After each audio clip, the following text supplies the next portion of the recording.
Verá a su manera. Llega gracias al auspicio de... El trabajo de miles hace posible conectarte. Claro, por ti y para ti. Juntos nada nos detiene. Banco Bolivariano, contigo. Y hoy cumplimos orgullosamente 40 años haciendo las cosas bien.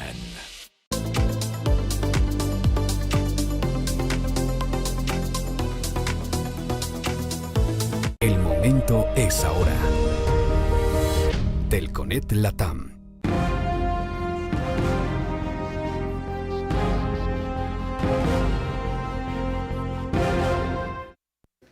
Buenas noches, bienvenidos. Son las 22 horas y estamos en vivo.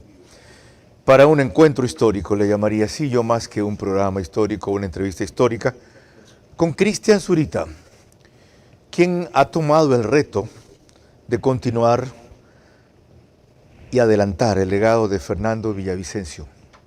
¿Qué implica eso? Por parte de él, por parte de la investigación, por parte de sus asambleístas, por parte de sus partidarios, por parte de ustedes. Es un tema muy complejo, pero inevitable de discutir y analizar ahora, cuando no tiene 2 semanas de enterrado el líder de esta iniciativa, y a pesar de eso, hay algunas distorsiones, algunos olvidos y algunas desviaciones. En los próximos 60 minutos hablaremos con Cristian Zurita, candidato a la presidencia de la República, ex candidato ya, junto con Andrea González Nader.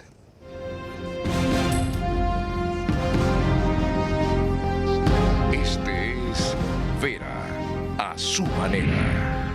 Un comunicador que desde 1975 ha sacudido la televisión con formatos y estilos polémicos, sin ocultar sus simpatías ni jactarse de objetividad, pues el periodismo de opinión siempre asume una posición. Bienvenidos a coincidir o discrepar con Vera a su manera. Opinión con propósito. Democracia.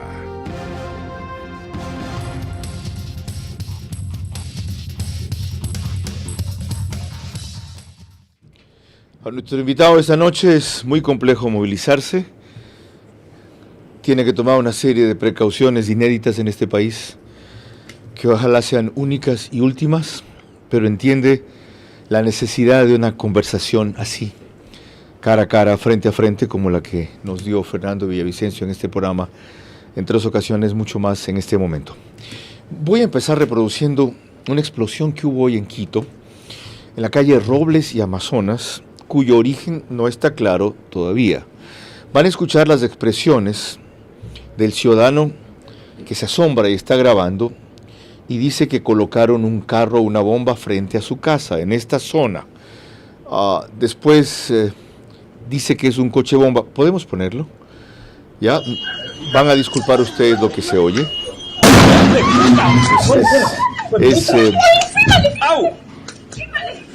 Es lógico el asombro, la indignación, las expresiones de rechazo y de pánico.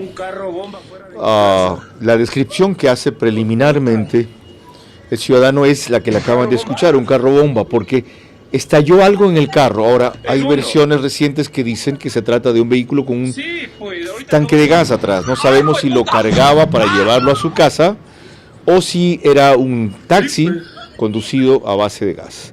Hasta el final del programa esperamos tenerlos una versión sobre este tema.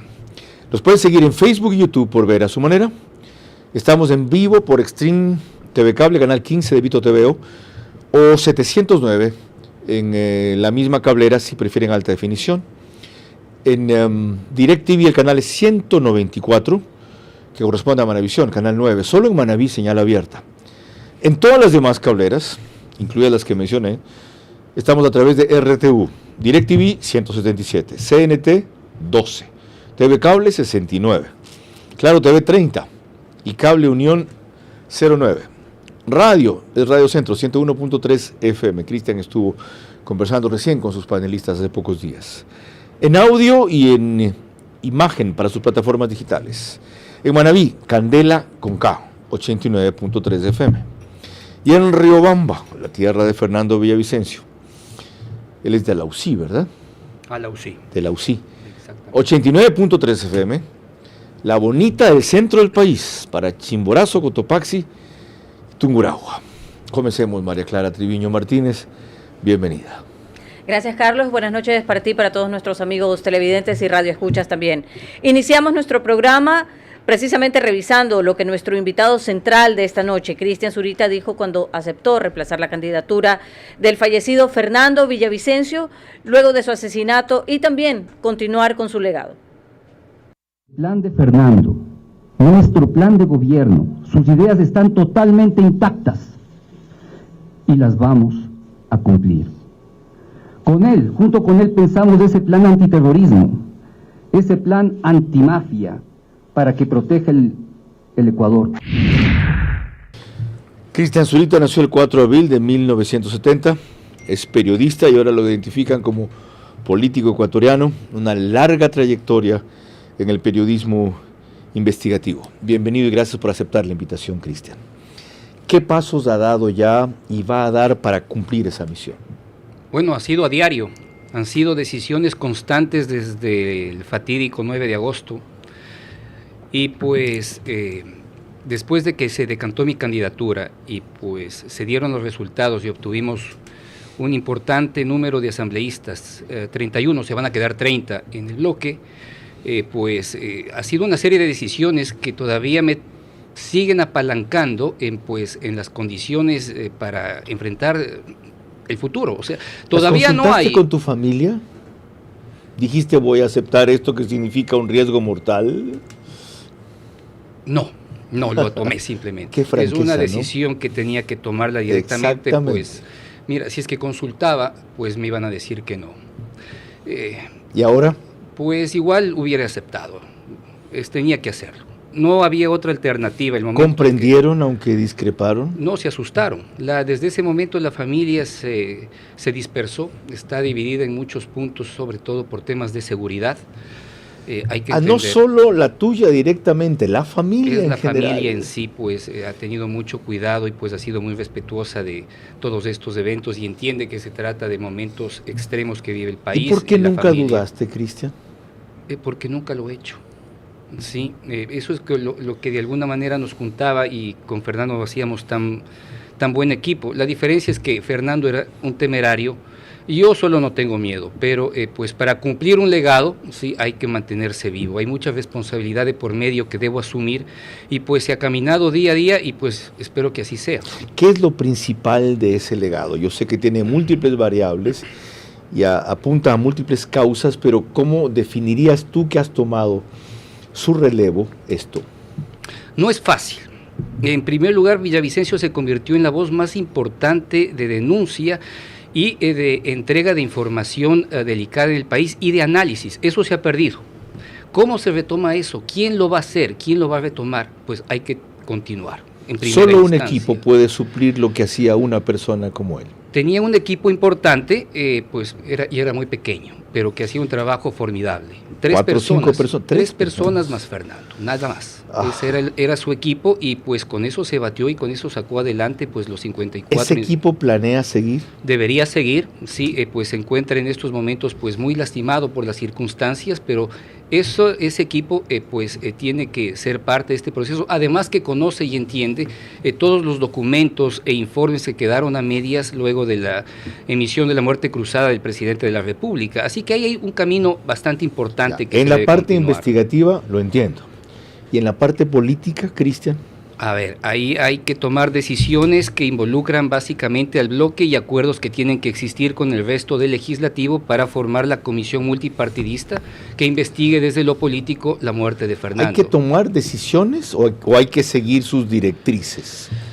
Hay que seguir sus directrices, pero también hay que tomar decisiones. Pero basadas en las directrices. 30 votos no alcanzan para formar una comisión, necesitamos 70, necesitamos acuerdos. Eso es clarísimo, así que pensar y decir que no, pues obviamente no se ajusta a la realidad. Tenemos que encontrar acuerdos. Qué bueno oírte decir eso. Desgraciadamente es así. Ahora, los acuerdos tienen una sola condición, que todos coincidan en formar esa comisión investigativa que llegue a la verdad. Aparentemente todos los sujetos políticos que van a estar presentes en la Asamblea tienen la decisión de formar una comisión multipartidista que investigue la muerte de Fernando. ¿Eso incluye al correísmo? Parece que sí. Lo cual está muy bien también. Deberían aceptarlo. deberían aceptarlo y de hecho creo que les jugaría políticamente muy mal el hecho de que no lo hagan. Y después de ver cómo se han portado y las acciones que han tomado el momento en que fue asesinado y la impugnación de mi candidatura, pues evidencia en qué lado están, ¿no? ¿Te han dado una señal inequívoca de que están de acuerdo con la integración de esa comisión? No, bajo ninguna circunstancia. Esto es un tema que por terceros he tenido la oportunidad de conocer, pero no tengo ninguna certeza en ese Cristian, camino. ¿eso significa que no te merece confianza la iniciativa del gobierno, aunque ha invitado para eso el FBI?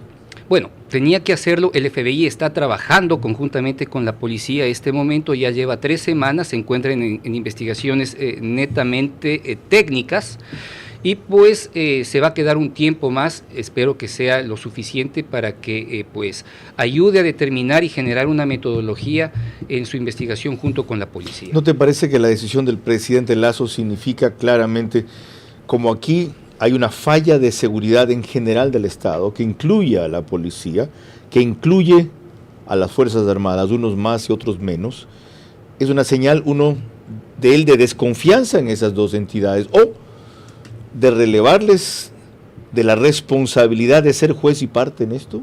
Existe un reconocimiento tácito, tanto del gobierno, y creo que existe un reconocimiento tácito de la policía, ¿sí? ¿En qué se evidencia? Pues en la urgencia de establecer medidas de seguridad luego de los hechos, ¿sí? Y obviamente también existe una condición de desconfianza, sí, al enviar a las Fuerzas Armadas para que se encarguen de la seguridad de los 2 candidatos que disputan la segunda vuelta. Hablé de esto con el general Carrillo el lunes, por si acaso viste ese trance de la entrevista. Así es. Ya.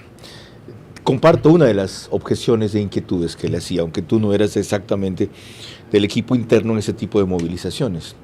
Para que la gente entienda, aunque aquí estuvo a los pocos días de asesinado Fernando Gabriela Panchana y dijo una cosa que fue suficientemente reveladora. Fernando era ingobernable, en el sentido de que se lo advirtieron muchas veces. Yo se lo mencionó 2 o 3 veces en la última entrevista, y él desoyó esas advertencias.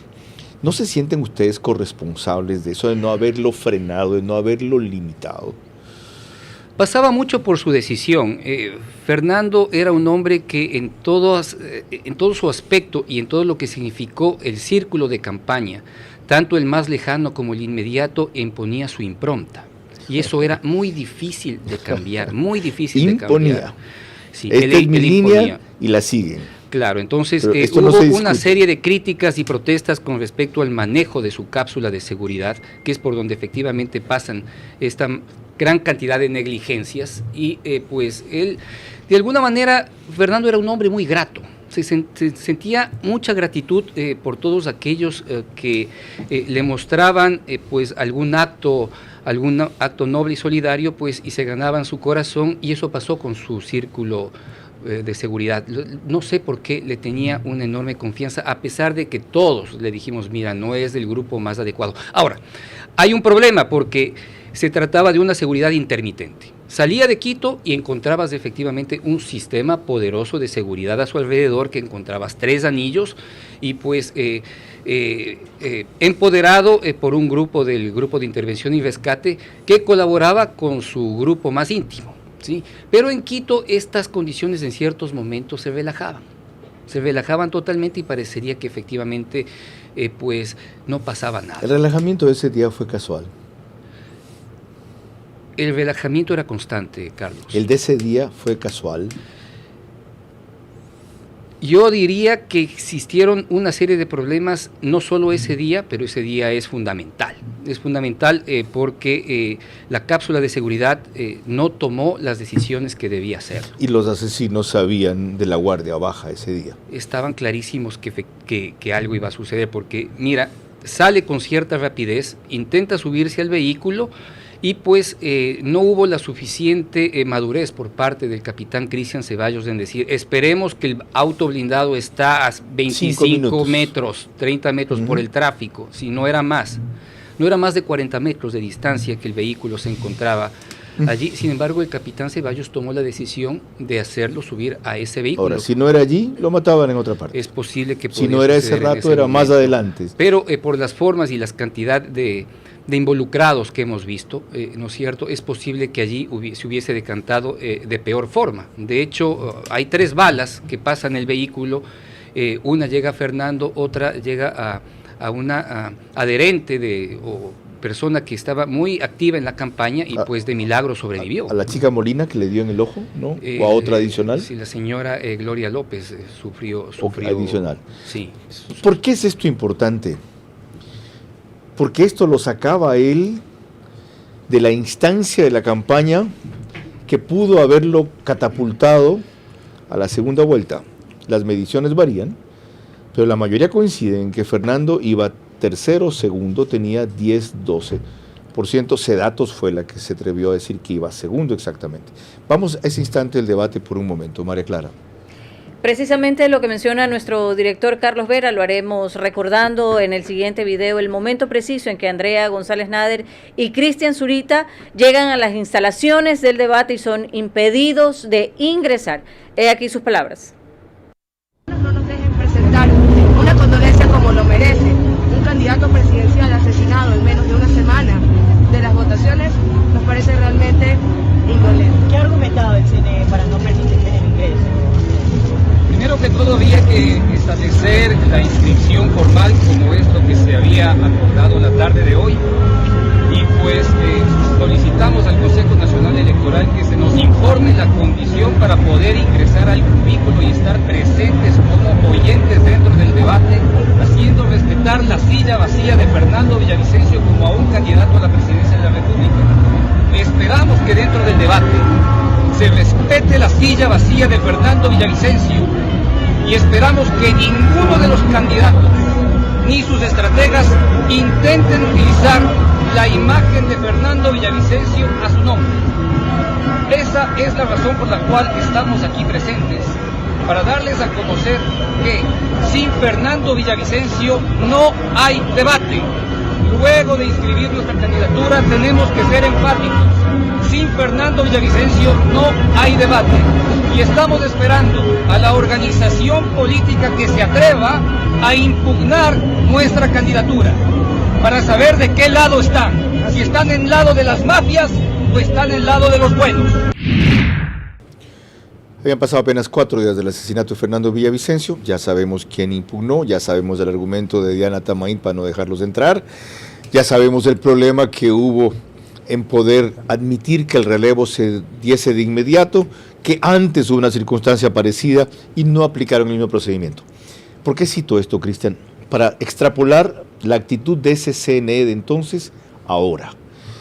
Hay la posibilidad de parar todavía la repetición de las elecciones en el exterior que hoy ratificaron, de paso de manera presencial, a cuenta de que falló el voto telemático, no en el procesamiento de datos o en el escrutinio, sino en la apertura para los contactos, con la dificultad que significa papeletas, imprimirlas, enviarlas, distribuirlas, consulados, sitios, acudir a los lugares de votación, abrir juntas, alquilar dependencias en donde esto se vaya a hacer. En los años anteriores el voto en el exterior ha sido sobre todo manejado por el correísmo. Eso significa que el gran ganador, ¿sí?, de estas resoluciones que ha tomado el Consejo Nacional Electoral es la Revolución Ciudadana. Y por eso es que efectivamente impugnaron para tratar de obtener aquellos escaños que les hace falta y pensar que pueden ser una nueva mayoría o cambiar las condiciones en la Asamblea Nacional. Yo no entiendo por qué el Consejo Nacional Electoral y su directiva pues se someten a un fraude, porque en realidad es un fraude lo que está haciendo el Pleno, porque no hay forma de someter, ¿sí?, o adaptar toscamente o a la fuerza el numeral 3 del artículo 143, porque hablan de elecciones en condiciones normales, tal como haces referencia, Carlos, porque todo fue telemático. Sí, o sea, ¿y por qué esta vez no la manejó el correísmo? Es que justamente no tienen 6 de 6, tienen 3 de 6, los otros 3 son de ustedes y se los quieren quitar con esta argucia. Ahora, es un abuso a todos aquellos que sí votaron, ¿sí? Y pues también es una vulneración por quienes no lo lograron hacer, pero las elecciones están dadas y no hay formas de echarle abajo. Pero ¿por qué nadie para el abuso? Hay un recurso, debería el TCE inmediatamente dar trámite a esa apelación que se está haciendo. No sé el tiempo que vaya a tomar en emitir un dictamen, pero hasta entonces el CNE no puede decir, como dijo esta noche, son en la segunda vuelta, el 15 de octubre. Es un fraude. Yo creo que el CNE ha cometido un fraude en contra de la democracia, en contra de la legalidad. Cristian, aparte de decirlo, ¿lo van a permitir? ¿No tienen ustedes votantes que movilizar? Por supuesto. De hecho, hemos presentado una serie de impugnaciones, tanto en el objetivo como en el subjetivo. Están los abogados trabajando en eso y obviamente habrá que presentar en el futuro una demanda penal porque da todas las características para ello. ¿Y de qué sirve la demanda penal si para entonces ya estará la elección? ¿Por qué no movilizan a sus votantes pacíficamente? Son hechos consumados y esperamos que eso podamos hacerlo rápido. Lo que pasa es que, mira, hemos estado abocados a tantas decisiones inmediatas y con toda la cancha inclinada que pues es prácticamente un paso a paso y una decisión por decisión cada día, ¿sí? No ha sido sencillo y entendemos que pues buena parte del bloque se sienta vulnerado y pues en esto hemos tenido que esperar. ¿Qué hacen los 30 asambleístas electos? Están ¿Por qué te encargan todo a ti? Presas. No, estamos en un proceso de construcción, Carlos, o sea, ahí ya están electos ellos. Días. Por supuesto que están electos y habrán directrices justamente para que empiecen a trabajar, o sea, tienen un liderazgo territorial. ¿Y? Que vengan a Quito todos, y si tú en el CNE. Hay un llamado, hay justamente un pedido de movilización que efectivamente tiene que realizarse para enfrentar este tipo de actos, pero sobre todo pasa por el tema legal. Hay que ver efectivamente cómo se manejan las impugnaciones. ¿Sabes qué? Los del CNE son consejeros, no son emperadores. Okay, yo aquí me di, no voy a decir el lujo, cumplí el deber de pasar el comercial de ustedes un día el lunes siguiente al debate, que se los impidieron pasar y pretendieron sancionarme. Les dije, vamos a ver, estoy esperando el juicio. Le iban a pasar al director de fiscalización un informe para sancionarme. Teleamazonas felizmente pasó 3 veces el spot de ustedes, el martes, y 2 veces el miércoles. O sea, un sujeto, un canal se permitió desafiar al CNE. Y ustedes, que son la segunda fuerza política de la Asamblea, la tercera fuerza política del país, dicen que van a esperar los procedimientos. Bueno, es un proceso de activación política que lleva su tiempo. No hemos aún tenido las condiciones, pues, de estructurarnos y estamos apenas en ese proceso. No quiero echarte más peso del que tienes, Cristian. Yo sé o presiento todo lo que tienes, pero tú no eres el único. ¿Y el resto de la organización? Hay caminos, Carlos. ¿Y Patricio Carrillo? Sí. Bueno, Patricio además se encuentra en otros problemas además que tiene que asumir. Mira, la organización... Este es el más urgente de todos. Por supuesto que es grave, sí, pero ante las condiciones y la fuerza que ha actuado, sí, esta pseudo institucionalidad que tiene el país, pues estamos abocados a enfrentarla pues de diversas condiciones. Y una de las directrices obviamente es la actividad. Te doy un ejemplo. La acción política callejera. ¿Has visto lo que ha ocurrido con el Consejo de la Judicatura después de tanto va el agua al cántaro que se rompe? Hemos visto todos los hechos que están sucediendo. ¿Y viste cómo está sitiado el Consejo de la Judicatura, dando sus pataleos de abogado después de lo que tanto hemos y ha sido nada más uno más persistido en denunciar las barbaridades que hace? ¿Se lo vamos a permitir al CNE? Es parte de todos los procesos de inmovilidad que existen en la sociedad ecuatoriana, porque debemos reconocer que no solo los movimientos y los sujetos políticos se encuentran fraccionados, sino también el propio tejido social en sí, que parte desde la construcción de los partidos. O sea, hay muchas cosas. Mira, no es un momento fácil para nadie. El CNE se está aprovechando de eso. Así es. Se está aprovechando de eso. Un elemento más, María Clara.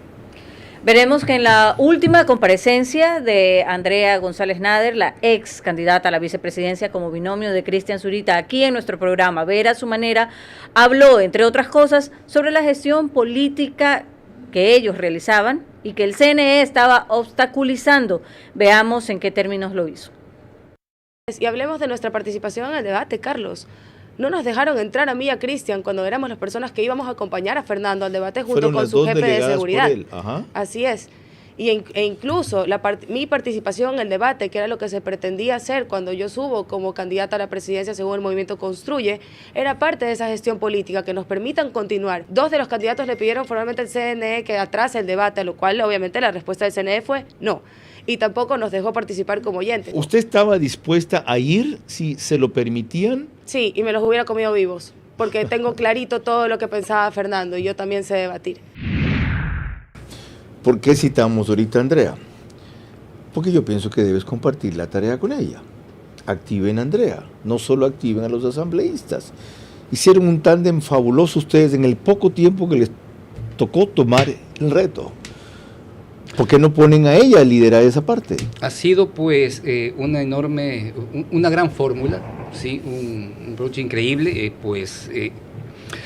pero en verdad sí nos hemos tomado el tiempo para analizar no solo este y otros temas. Efectivamente existe ahí una condición, tal vez estamos en una condición de ralentizados por los hechos. Mira, es que todavía hay condiciones de construir un proceso de liderazgo que quedó destruido, ¿sí? con la yo sé lo que te estoy pidiendo, yo sé que te estoy pidiendo algo. Entonces, hay una serie de inusual, preguntas, hay una serie de condiciones que pues se van superponiendo y tal vez lo importante y urgente en ciertas circunstancias queda relegado. Ahora, ¿qué se va a hacer? O sea, tú me estás diciendo, ¿por qué no actúan con fuerza si efectivamente tienen el segundo bloque más fuerte? Es la tercera fuerza política del país, el segundo fue el que más fuerte.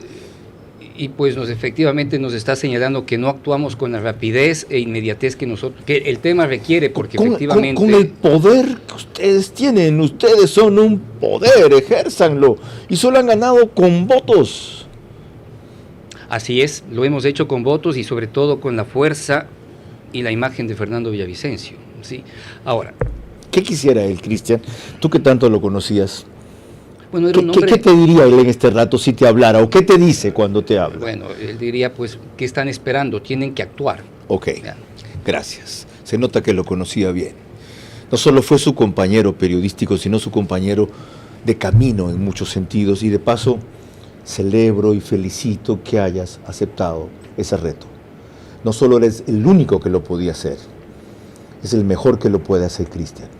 Aunque tu papel nunca ha sido ese, el destino y tu decisión te puso en ese camino. Y te voy a decir una cosa maravillosa que yo no cumplí.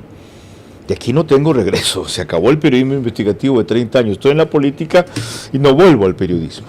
Yo transgredí esa línea 2 veces y he tenido mucha suerte de verme aquí, a mí entrevistándote a ti, después de haber estado en un gobierno, después de haber estado en una campaña, después de haber hecho política y una revocatoria. Tu destino es el que has tomado. Y lo celebro y lo admiro. María Clara. Cuando regresemos se une a nosotros como panelista vía Zoom Juan Carlos Calderón, director de Plan B.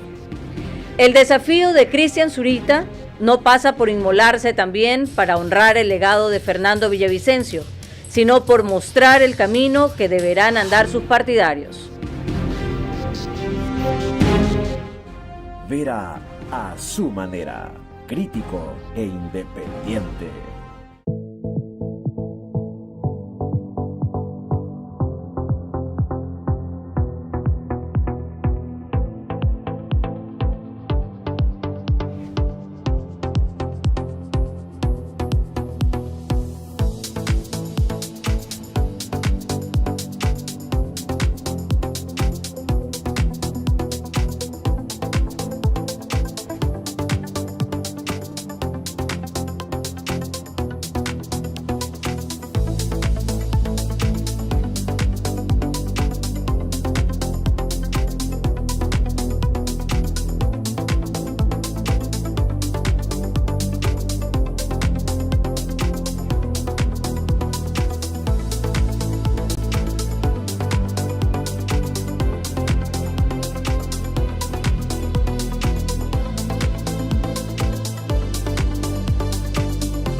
Doña Elenita, emprendedora, vende recargas de Claro, y Miguel, que acaba de ser papá, quiere llamar a su papá para contarle que ya es abuelo. Una conexión que solo es posible gracias a Pedro, especialista en metal mecánico que construye una nueva torre para conectar a más personas. O técnicos como Mauricio que en Zumbagua le da mantenimiento a la estructura que soporta las antenas. Antenas que son parte de una gran red que, gracias al trabajo de mutuos como Hugo, que viaja por todo el país y conecta las estaciones con fibra óptica, y le permiten a Ángela, profesora de primaria, dar clases a esa misma hora a los niños de Pujilí. Niños que se se conectan desde sus pantallas gracias al trabajo de Patricia, que desde el centro de operaciones controla millones de conexiones simultáneas. Porque somos millones de ecuatorianos como Gloria, que trabaja a diario en su despensa en Puerto El Morro para acercar a todos los ecuatorianos todo lo que hacemos con el trabajo y la ayuda de miles de personas para conectar cada provincia, cantón, parroquia y en cada pueblito. Y que don Diego, el papá de Miguel, pueda conocer a su nieta. Es por ti y para ti, Claro.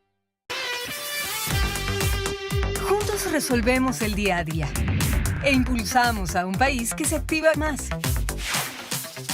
Hallamos tiempo para lo importante, sin importar dónde estemos ni a dónde queremos llegar.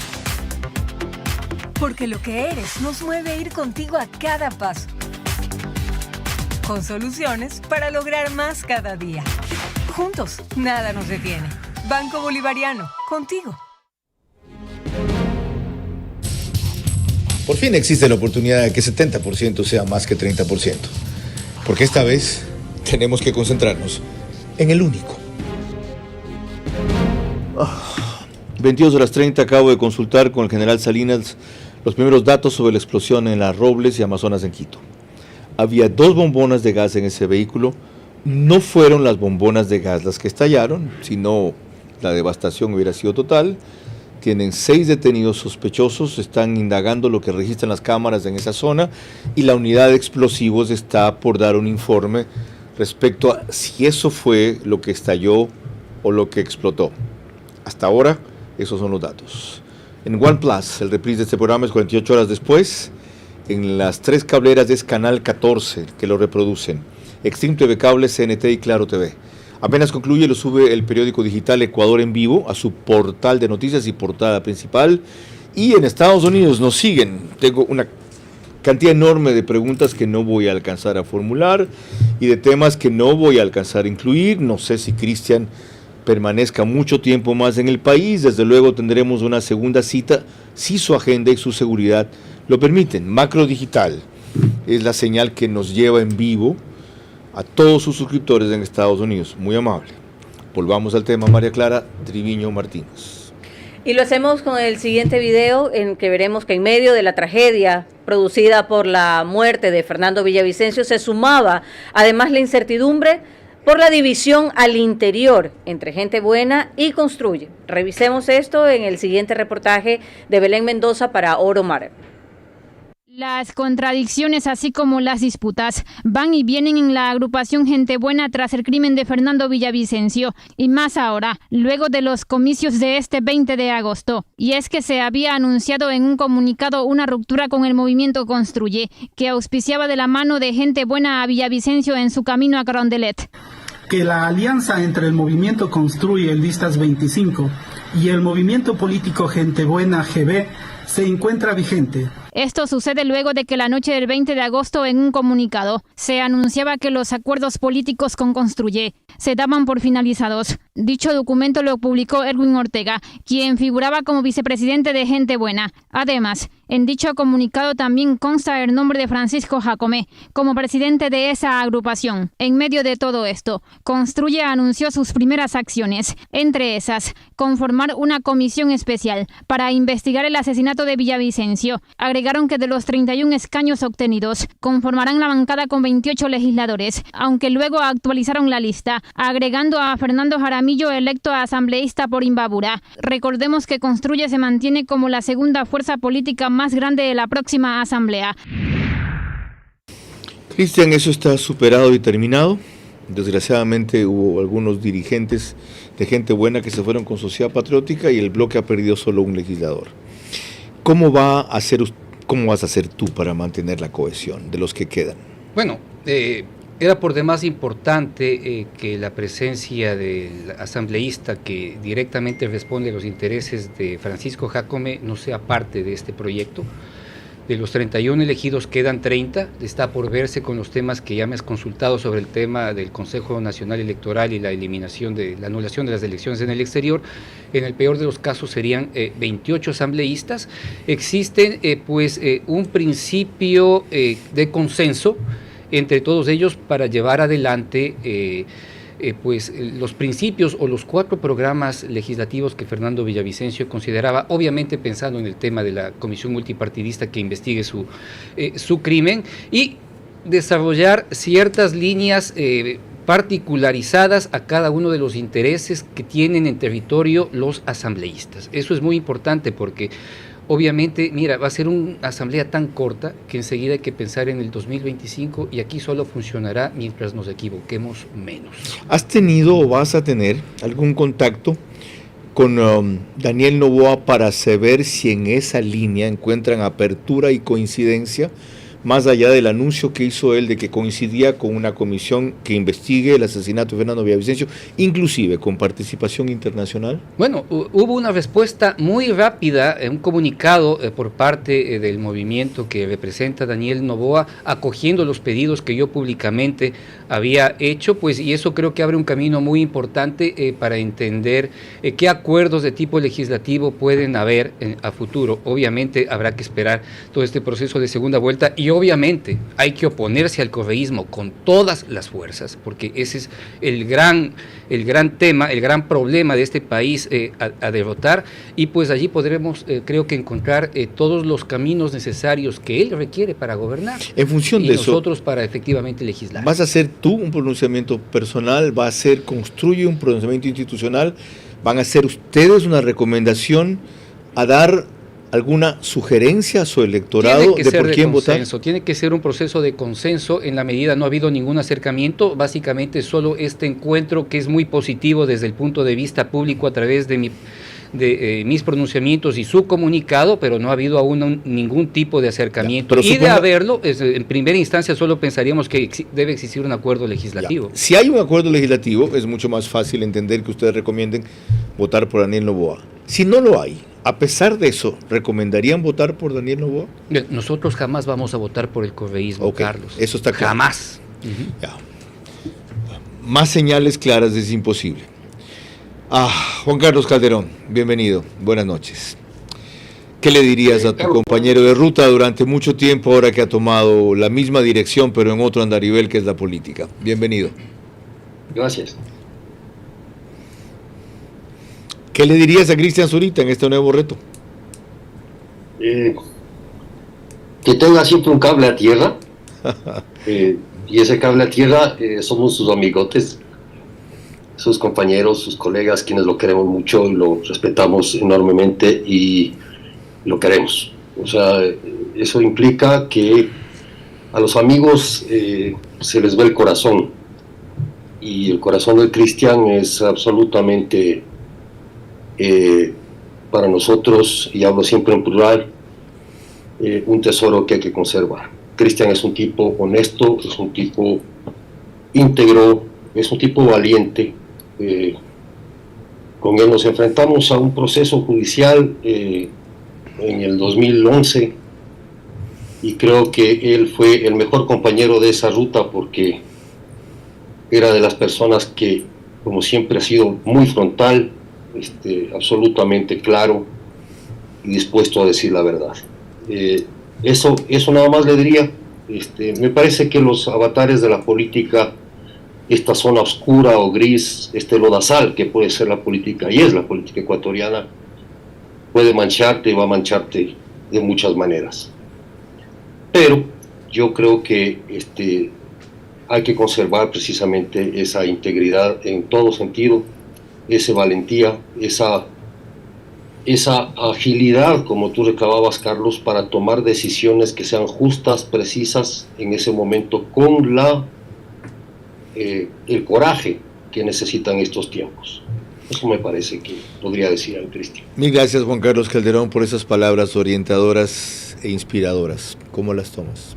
Pues con pies en la tierra y con mucho cariño, y pues con un enorme sentimiento.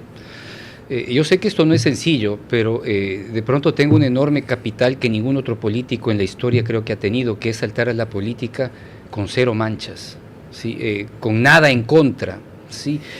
Con ninguna disputa en la cual se me puede evidenciar en algo, absolutamente en nada. Y ahí te recuerdo una cosa que dijo Fernando Villavicencio en Telesucesos.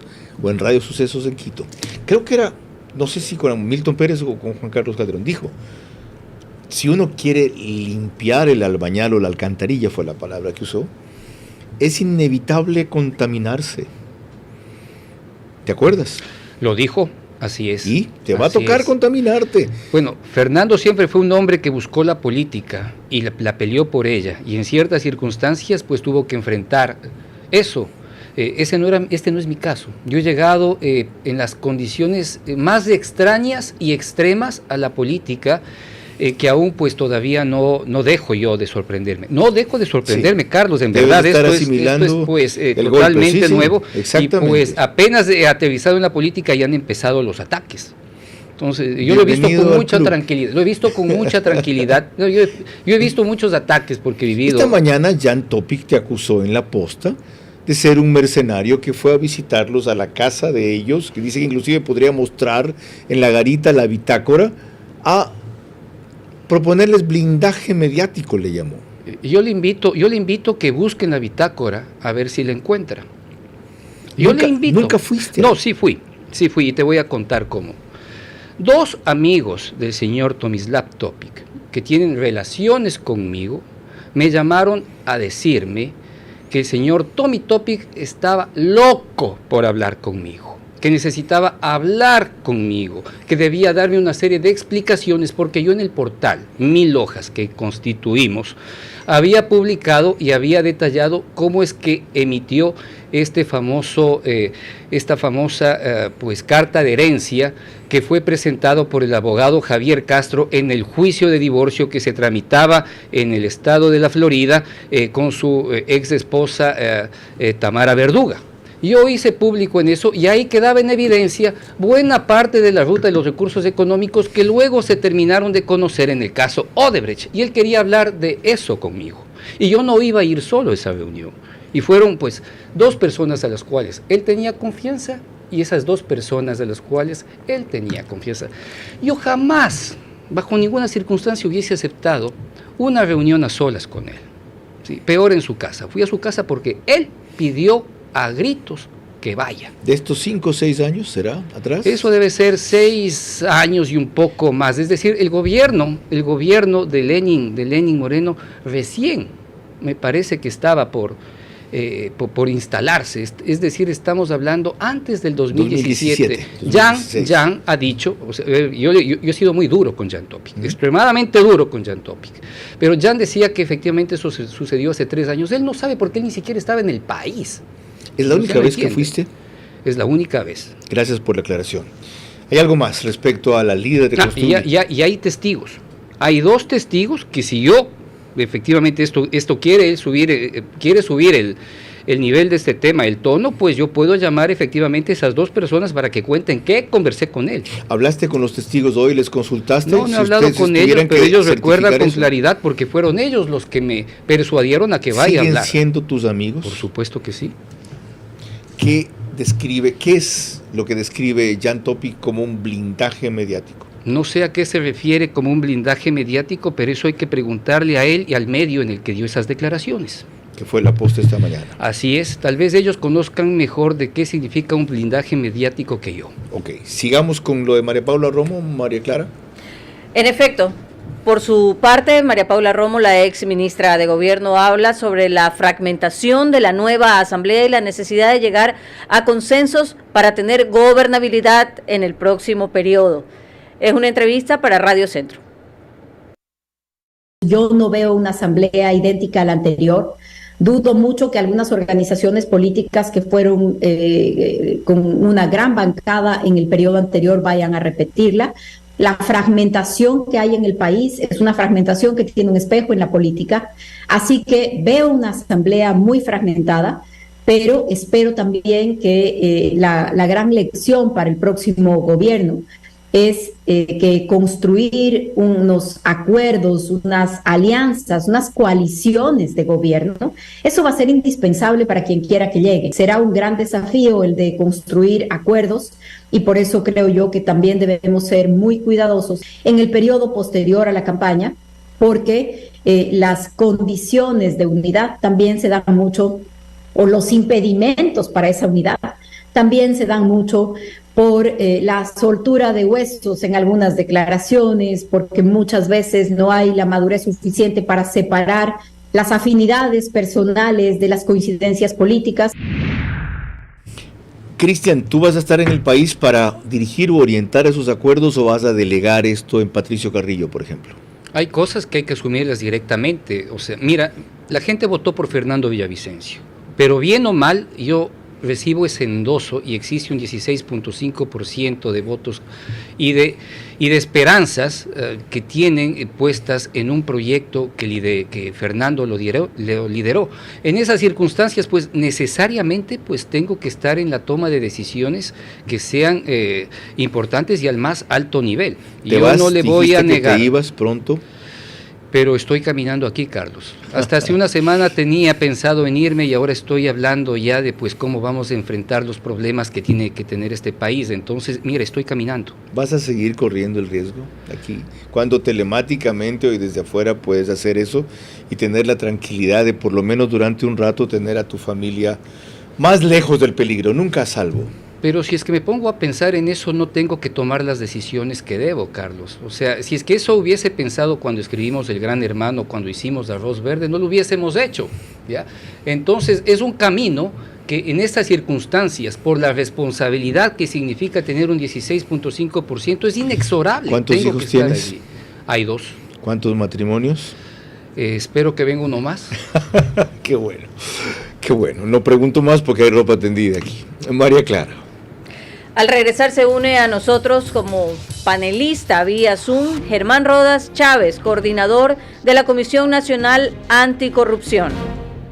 El desafío de Cristian Zurita no pasa por inmolarse también para honrar el legado de Fernando Villavicencio, sino por mostrar el camino que deberán andar sus partidarios. Vera a su manera, crítico e independiente. ¿Cómo medimos el progreso de un país? Podemos empezar midiendo los kilómetros que juntos hemos recorrido, en los que hemos construido grandes logros que hoy nos acompañan. O por la calidad del camino que ha distribuido la energía que hoy nos conecta. Iluminando los caminos del desarrollo, dando calidad y seguridad a la energía que nos han llevado a obtener las certificaciones más exigentes. Arrancamos con una convicción y un compromiso, y hoy cumplimos orgullosamente 40 años haciendo las cosas bien. Doña Elenita, emprendedora, vende recargas de Claro y Miguel, que acaba de ser papá. Quiere llamar a su papá para contarle que ya es abuelo. Una conexión que solo es posible gracias a Pedro, especialista en metal mecánico que construye una nueva torre para conectar a más personas. O técnicos como Mauricio que en Zumbagua le da mantenimiento a la estructura que soporta las antenas. Antenas que son parte de una gran red que, gracias al trabajo de muchos como Hugo, que viaja por todo el país y conecta las estaciones con fibra óptica, y le permiten a Ángela, profesora de primaria, dar clases a esa misma hora a los niños de Pujilí. Niños que se conectan desde sus pantallas gracias al trabajo de Patricia, que desde el centro de operaciones controla millones de conexiones simultáneas. Porque somos millones de ecuatorianos como Gloria, que trabaja a diario en su despensa en Puerto El Morro para acercar a todos los ecuatorianos todo lo que hacemos con el trabajo y la ayuda de miles de personas para conectar cada provincia, cantón, parroquia y en cada pueblito. Y que don Diego, el papá de Miguel, pueda conocer a su nieta. Es por ti y para ti, Claro. Cambió la forma de hacer negocios. Cambió la forma de aprender. La forma de cuidarnos. Cambiaron las oficinas y las salas de reuniones. Y aunque los cambios siempre son un desafío, el éxito está en contar con el aliado correcto. En utilizar la tecnología de hoy para ser la empresa que quieres ser mañana. El momento es ahora. Telconet Latam. Nova Casa en Ecuador y Living Places Madrid, personal shoppers inmobiliarios dedicados a encontrarte la mejor oportunidad inmobiliaria. Te ofrecemos 4 opciones: Golden Visa, inversiones con alta rentabilidad, jubilación en España y alquiler para estudiantes. Te ayudamos con tu crédito hipotecario, encontrándote la mejor tasa del mercado. Además, contamos con expertos en asesoramiento legal, tributario y normativo. Juntos estamos transformando sueños en realidades. Nova Casa y Living Places Madrid, tu inversión, tu futuro.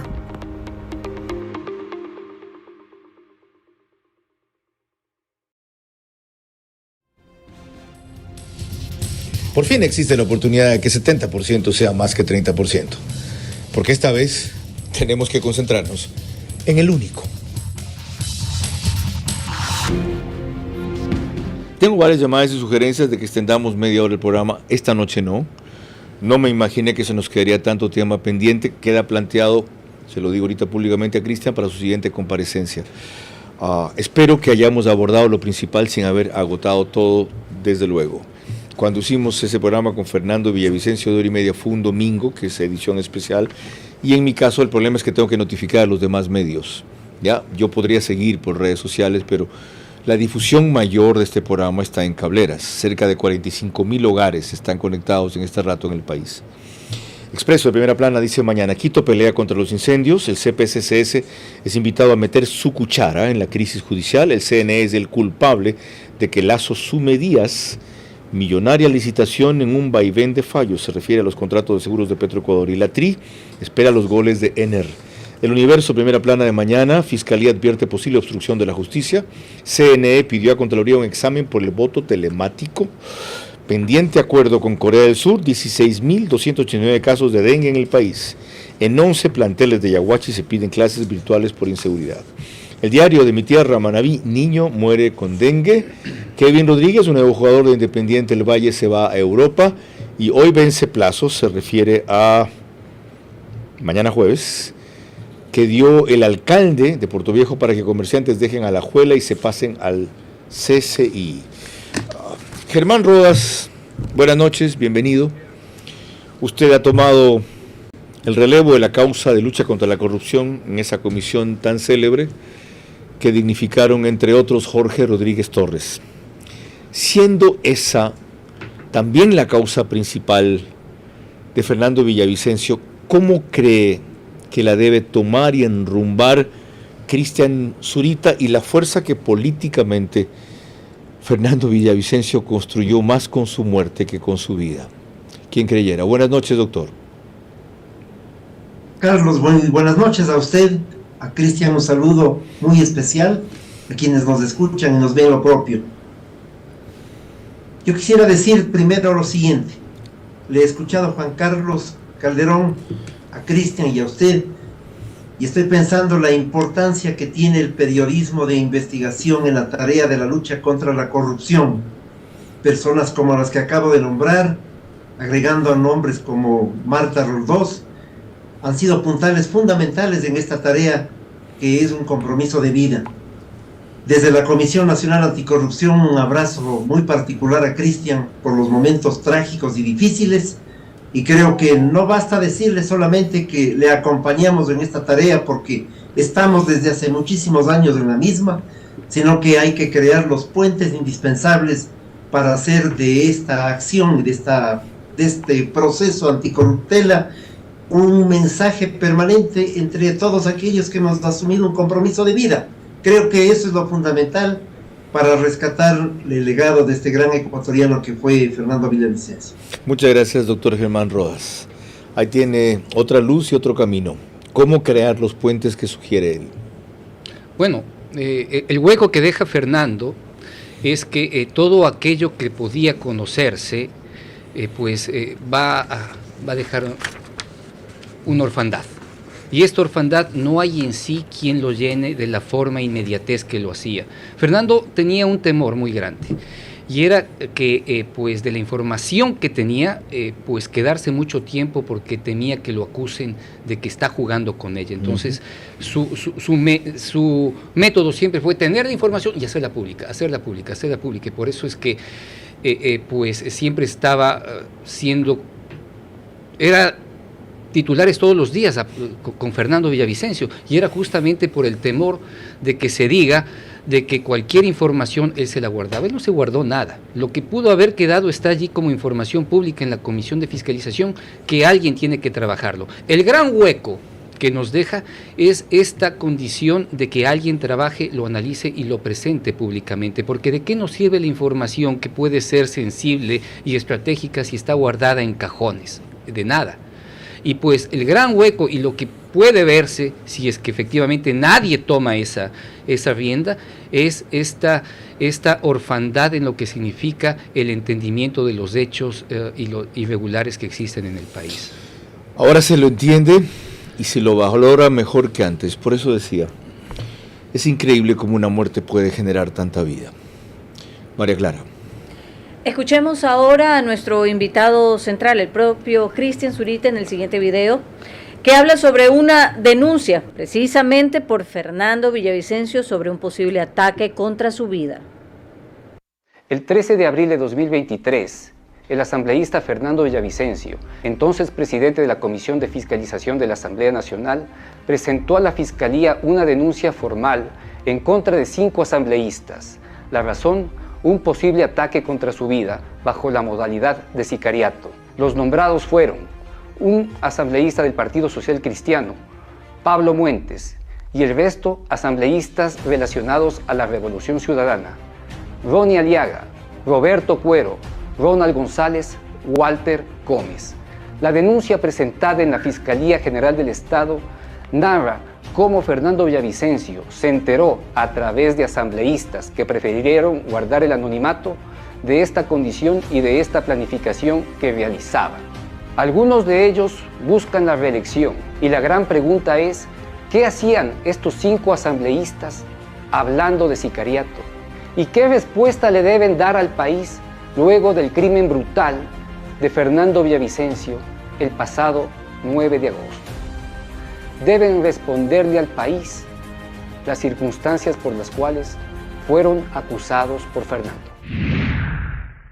Cristian, 2 cosas allí. Una, el único que fue a declarar de ese grupo es Pablo Muentes a la Fiscalía.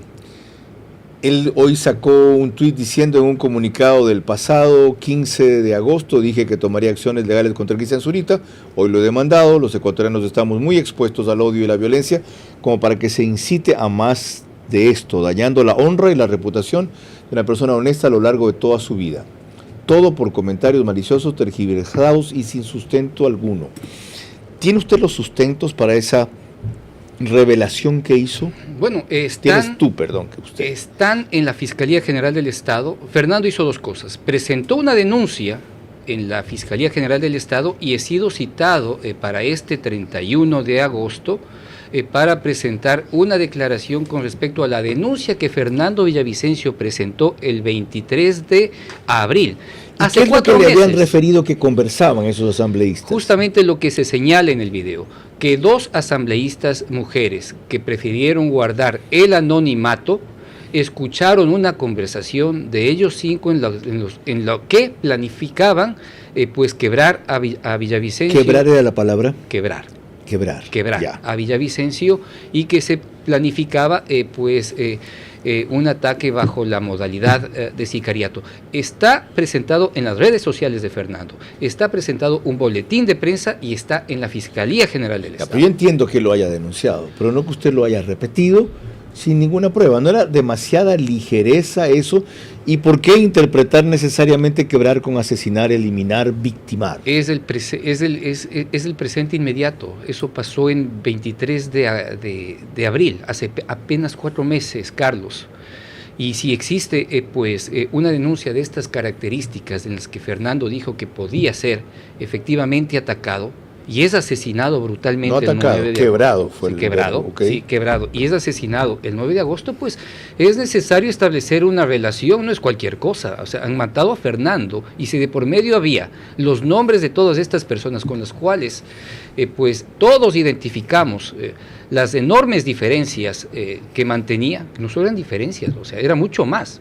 Aliaga, ¿sí?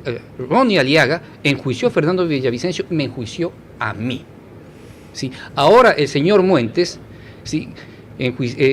Denunciado por Fernando Villavicencio, me quiere enjuiciar a mí. Yo le digo al señor, vea, hay que ponerle cadena al señor Muentes, una cadena, que se tranquilice y que mejor vaya a responder de las supuestas amenazas que hizo a Fernando Villavicencio el pasado mes de abril con respecto a ese tema, porque él es el que está muerto, ¿sí?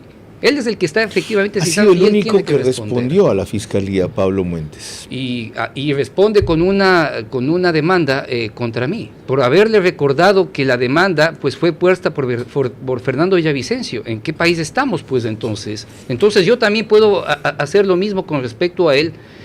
Por eso le digo, es mejor que hay que poner una cadena al señor y que se tranquilice.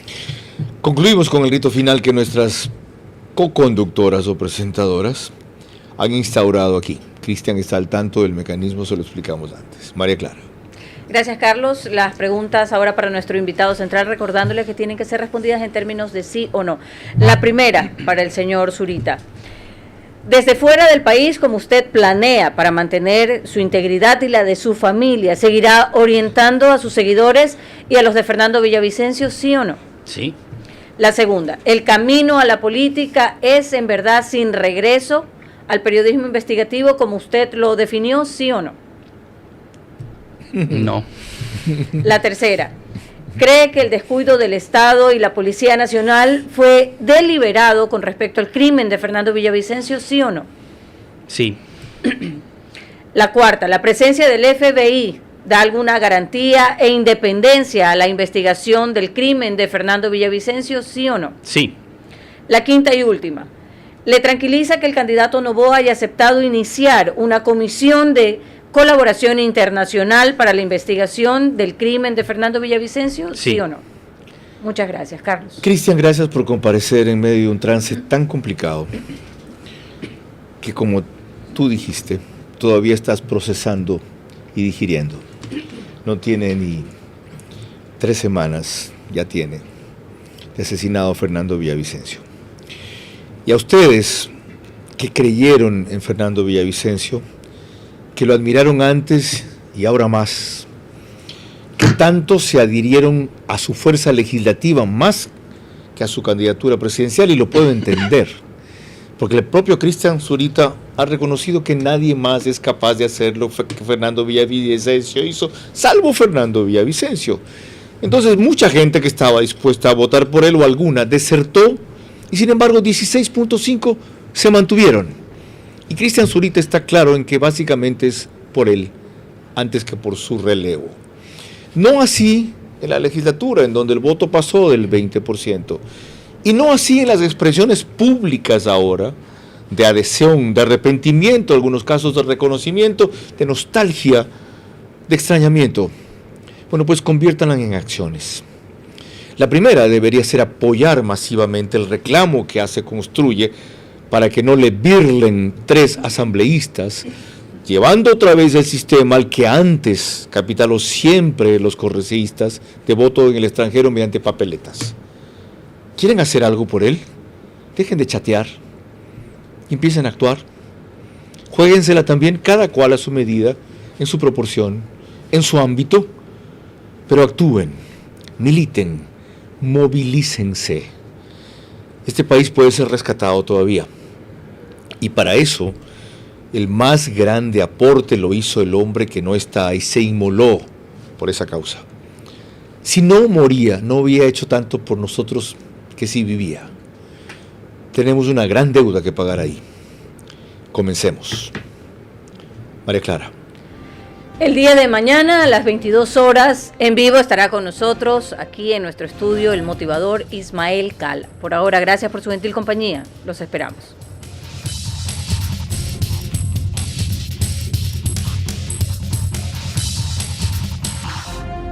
Vera a su manera. Llegó gracias al auspicio de... El trabajo de miles hace posible conectarte. Claro, por ti y para ti.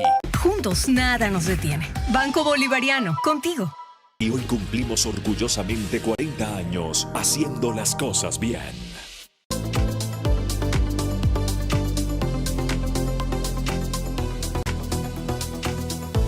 El momento es ahora.